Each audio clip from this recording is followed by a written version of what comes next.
control.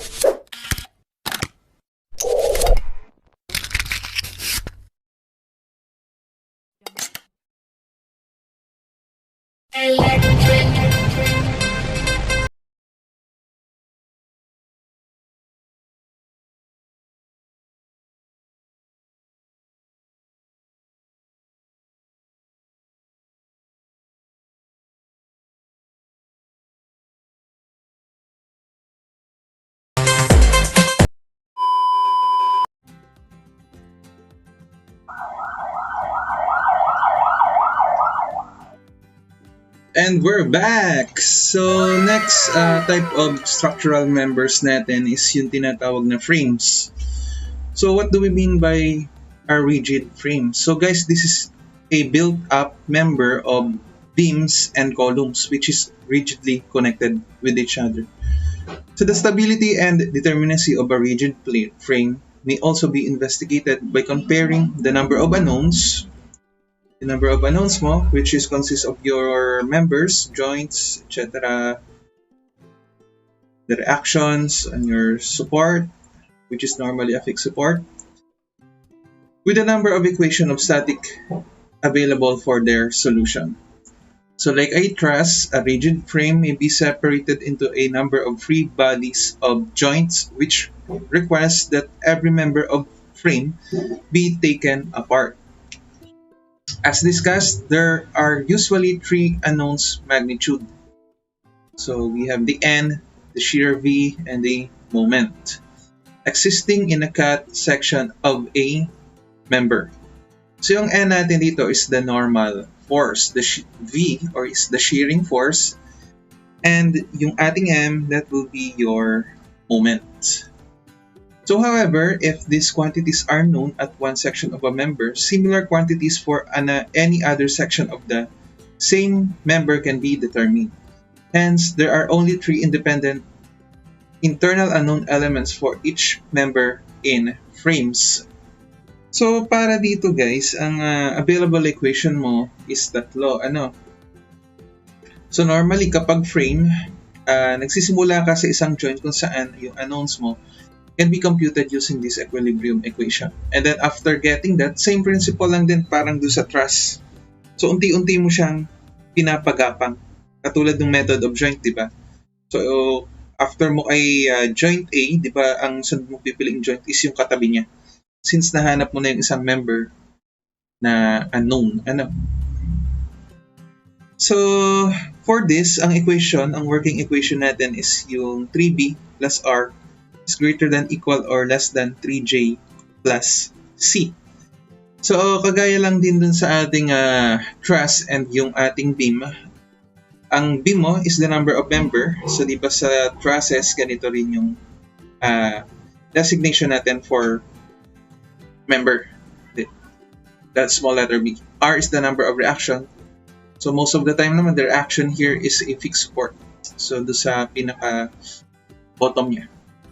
J is the number of joint, and C is yung condition equation natin. So, kung may internal hinge ka or internal roller.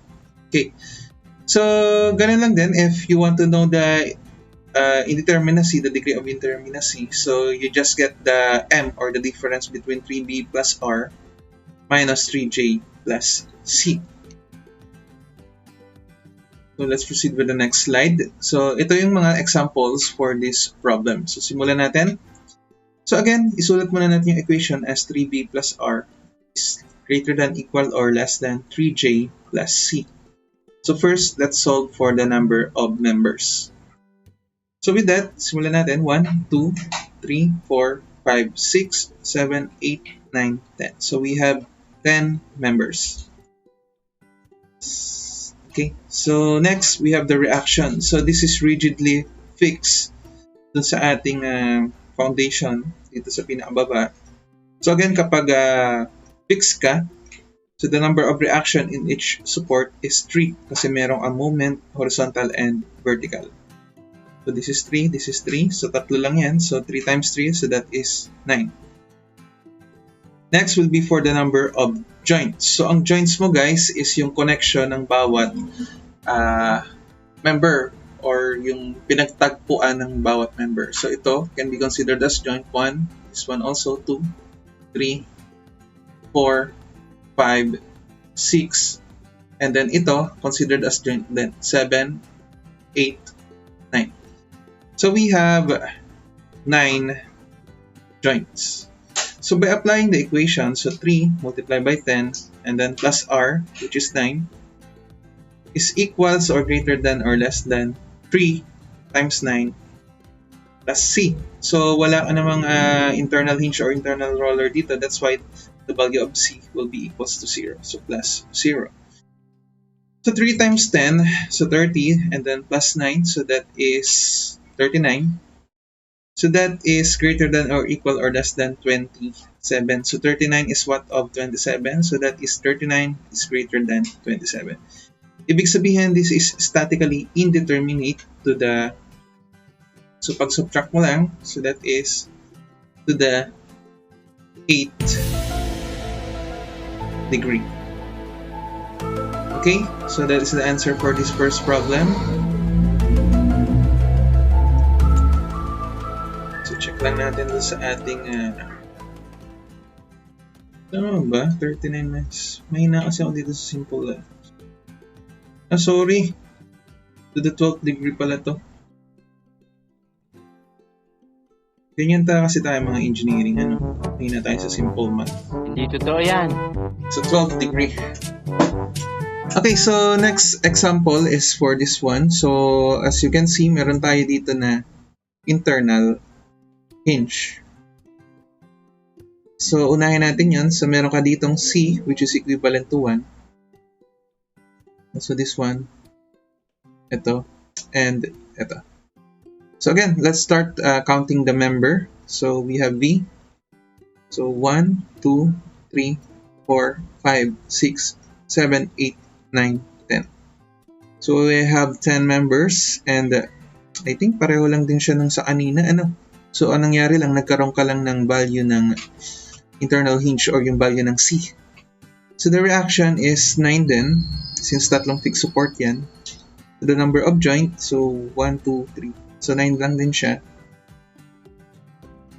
But the value of C will be equals to, so 4 yan, internal hinge, so that will be 4.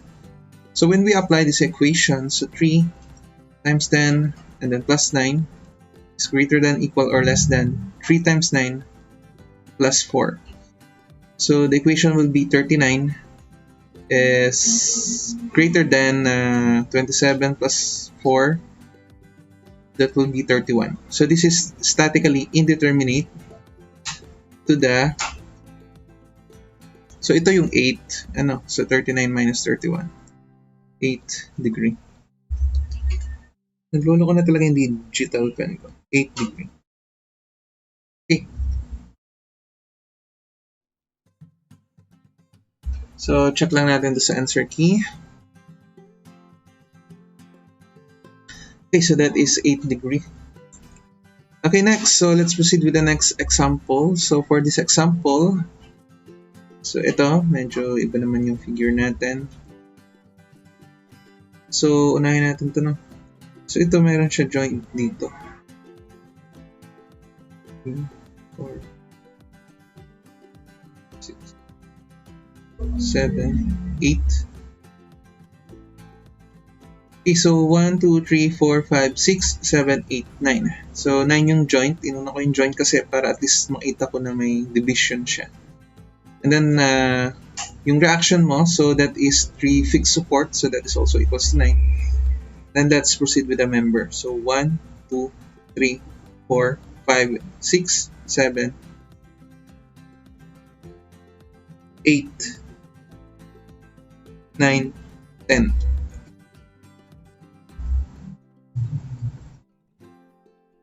Okay, so we have 10 member. And what else? Ano pa ba nakalimutan? Itong internal hinge. So we have here an internal hinge. So this is C is equals to 1.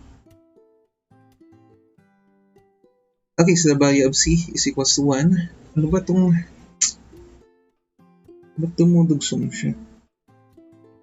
Okay, so by applying the equation, so 3 times 10. Oh, talaga nag-ano to. Wait lang. No! God, please, no! No! So 3 times 10 and then plus 9 is greater than, equal, or less than. So 3j, so we have j 3 plus 9 plus 1. So this is statically indeterminate. So kasi ito ay 39, so magiging it's greater than 28 lang siya. Or that is statically indeterminate to the 11th degree. So to the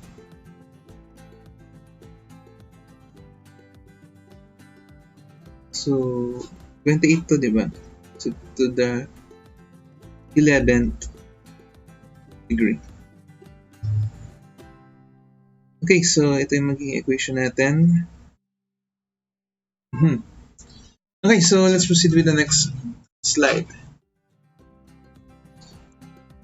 Okay, so for our next example, discuss muna natin ito. As you can see here, meron kasing internal hinge. If this is the case, guys, ang mangyayari kasi dyan, yung pin kasi natin is inserted in a rigid frame. So generally, yung simo is the number of members meeting at the pin minus 1. So ilang members ba yung nag-meet sa isang internal pin? So di ba isa, ito, di ba isa, dalawa, tatlo, apat. So if that is the case, ang mangyayari, guys, yung for frames only, may apat na member ka kasi nag-meet do sa isang internal pin. So mangyayari daw, as per advice by the book, so ang mangyayari is yung number of members minus 1. So the value of your C here will be equivalent to 3. And the rest is the same as before. So lagyan ko muna ng mga tundok para malaman natin kung alin dito yung mga join. Ito. Okay, so ilan yan joint natin? Number of joints.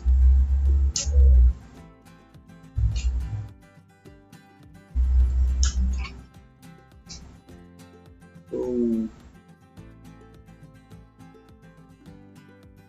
we have 1, 2, 3, 4, 5, 6, 7, 8, 9. So this is counted also as joint. So ang J natin is also 9. So the number of members, so 1, 2, 3, 4, 5, 6, 7, 8, 9, 10. So the number of members is equals to 10. And for the reaction, so tatlong fixed support, so that is, reaction is 3 multiplied by 3, or also 9. And then yung simo, so based do sa na-solve natin kanina, so that is equals to 3. So by applying the equation, so 3b plus r, or 3 times 10 plus 9, is greater than, equal, or less than 3j plus c, or 3 times 9 plus 3. So the equation will be 39 is greater than, so 27 plus 3, 30. So this is statically indeterminate to the 9th degree. Okay, so kung mapapansin nyo, halos lahat is statically indeterminate. Okay, so for our next example, so as you can see here, meron tayong mga overhang member. So meron kang CC and you have AB. So these overhang portions na CC and AB on the right side of the frame, so this should not be counted in the number of members. So tandaan nyo, guys, kapag may overhang ka, hindi mo i-consider yung mga member na yun. So generally, the number of your member will be this one. So 1, 2, 3, 4, 5, 6, 7, 8, 9, 10. So again, 10 lang yan ha. Again, kapag may overhang, hindi siya counted as member. So yun lang yung mga general notes na kailangan nyo tandaan kapag nag-analyze kayo ng determinacy of frames. So for joint, so we have 1, 2, 3, 4, 5, 6, 7, 8, 9. So we have 9. And for the reaction, so same as usual, 3 times 3, which is 9. And for C, wala naman tayong internal pin, so this is 0. So if you're going to solve for the determinacy of the structure, so that is 3 times 10 plus 9 is greater than, equal, or less than 9 times 3. So parang yung kanina lang din, 39 is greater than 27. So check natin doon sa So guys, doon pala sa answer key natin, ito kasi medyo malabo. Ang support niya dito is, wag lang kayo malilito doon sa binigay na module. Ito pala ay inch. Hindi ko lang napansin kasi maliit yung drawing. Pero ang gawin na lang natin, naka-fix siya. Para at least tama tayo dito sa nasulat nating equation. Kasi umulit pa tayo. So this is statically indeterminate to the, so 27 minus 39 to the 12th degree. Okay, so that ends our discussion. So thank you for watching, and if you have some comments or questions, just put it on the comment section below. And please, if you like this video, please hit the like button and